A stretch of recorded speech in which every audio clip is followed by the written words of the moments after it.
JSR sun city నాది, ఇందులో plot అమ్మాల్సిన responsibility నాది, అమ్మితే వచ్చే డబ్బులకు డ్రీమ్ ఫుల్ఫిల్ చేసుకోదు కూడా నా డ్రీమే. ఆ డబ్బు సంపాదించడం కూడా నా కల కదా, జేఎస్ఆర్ కంపెనీ కలనా? ఇక్కడ ఎవరి కళల కోసం కూర్చున్నాం? ఎవరి ఫైనాన్షియల్ ఫ్రీడమ్ కోసం కూర్చున్నాం? మన కోసం కూర్చున్నాం. సార్ ఇలా వడ్డించిన విస్తరలా పరిచిపెట్టాడు, విస్తరాకులా ఉన్నాయి, చక్కటి నిచ్చపెళ్లి కూతురులా ఉంటాయి మన సైట్స్.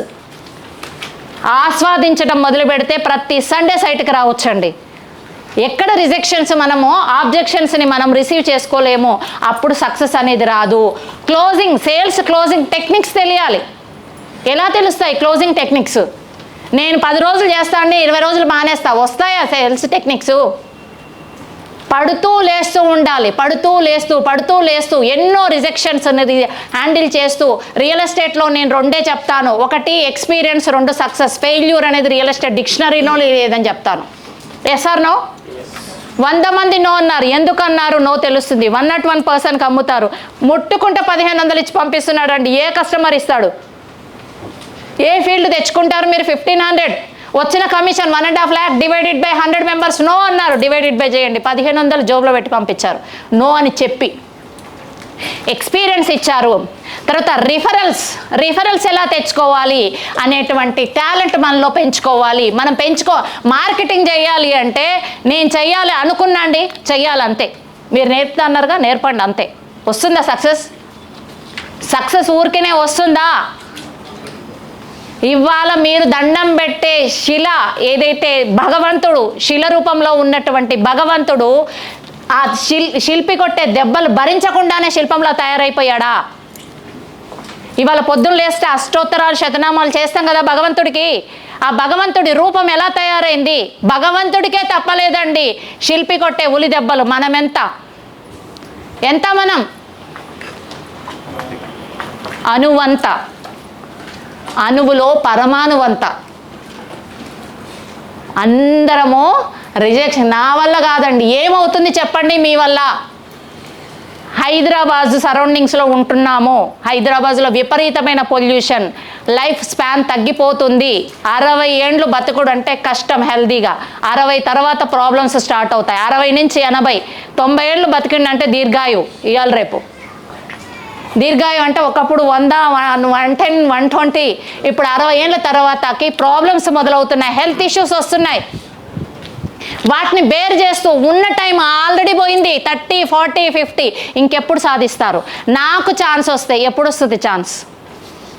ఎప్పుడు వస్తుంది? మీకు మీరు సెల్ఫ్ అనాలిసిస్ చేసుకోండి. కలేబరాలు తింటూ ఉంటుంది, దాని లైఫ్ స్పాన్ ఎంత? 70 years.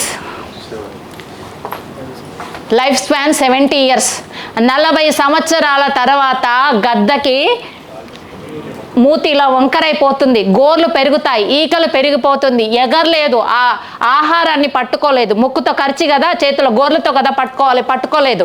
40 సంవత్సరాల తర్వాత నా లైఫ్ అయిపోయింది, నేను ఎగరలేకపోతున్నా, నేను ఆహారం అందుకోలేకపోతున్నా అని గద్ద ఆహారం తినటం మానేస్తే చచ్చిపోతుంది. కానీ అదేం చేస్తుంది తెలుసా? ఎవ్వరు కనపడని ఒక కొండని సెలెక్ట్ చేసుకొని ఒక గుహలోకి పోయి ఆహారం మానేసి ఏం చేస్తుందంటే తన ముక్కుని రాయికేసి కొట్టుకుంటుందండి. ముక్కు ఊడిపోయేంత వరకు. ఎంత బాధ ఉంటుంది తాను ముక్కు కొట్టుకోవటం. మన చేతికి చిన్న దెబ్బ తగిలితేనే ప్రాణం అల్లాడిపోతుందే. ఒక జీవి, దానికి కూడా స్పర్శ ఉంటుంది, అది దాని ముక్కు కొట్టుకుంటుంది. ఎందుకు కొట్టుకుంటుంది అంటే కొత్త ముక్కు వస్తే నేను ఇంకో 30 ఏళ్ళు హ్యాపీగా బతకొచ్చు అని విజువలైజేషన్ చేసుకుంటుంది. నా లైఫ్ ఇలా ఉండబోతుంది అనేటువంటి విజువలైజేషన్తో తన ముక్కు తను పలగొట్టుకుంటుంది. తన గోర్లు ఆ కొత్త ముక్కు వచ్చేంత వరకు మళ్ళీ వెయిట్ చేస్తుంది. వెంటనే వస్తుందా? వెయిట్ చేస్తుంది. మళ్ళీ ఏం చేస్తుంది?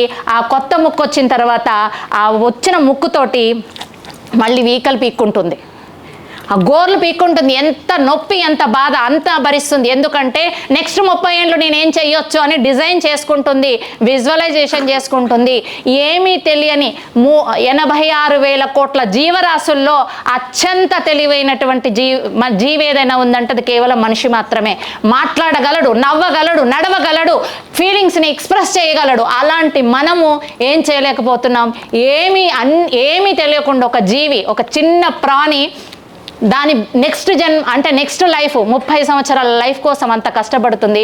మరి మిమ్మల్ని నమ్మిన మీ ఫ్యామిలీ కోసం మీరెంత కష్టపడుతున్నారు? ఏం చేస్తున్నారు? ఆల్రెడీ 30-40 సంవత్సరాలు కంప్లీట్ అయింది. ఇంకా నెక్స్ట్ ఏం చేస్తారు? నేను రిజెక్షన్స్ రిసీవ్ చేసుకోను, నో నేను పట్టుకోను, సంపాదించాలి. ఎలా సంపాదిస్తారు? ఏముంది ఆపర్చునిటీ? ఏ ఆపర్చునిటీ ద్వారా మన డ్రీమ్స్ ఫుల్ఫిల్ అవుతాయి? ఒక్కసారి థింక్ చేయండి. ఇవాళ వచ్చిన అవకాశం మనకు నచ్చదు, నచ్చిన అవకాశాలకు మనం వెళ్ళలేము. ఎస్ ఆర్ నో అండి?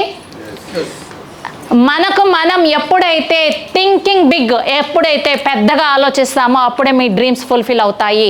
ఆలోచనను తగ్గించుకుంటే లైఫ్లో ఎదగలేము. మీరు సక్సెస్ అవ్వాలంటే సాధించటం మొదలు పెట్టండి.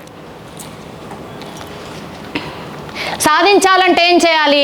Set goals. ప్రతి సక్సెస్కి గోల్ కనెక్ట్ అయి ఉంటుంది. ప్రతి సక్సెస్కి ఎంతమందికి ఉన్నాయి గోల్స్? మిగతా వాళ్ళకి లేవా? గోల్ లేదు అంటే ఆత్మ లేని శరీరం లాంటిదండి. నడవటానికి గోల్ ఉండాలి. ఎలాంటి గోల్స్ ఉండాలి మరి? మార్కెటింగ్ కదా మనం, real estate marketing persons, real ఎస్టేట్లో ప్లాట్లు అమ్మడానికి వచ్చాం. ఎలాంటి గోల్ ఉండాలి?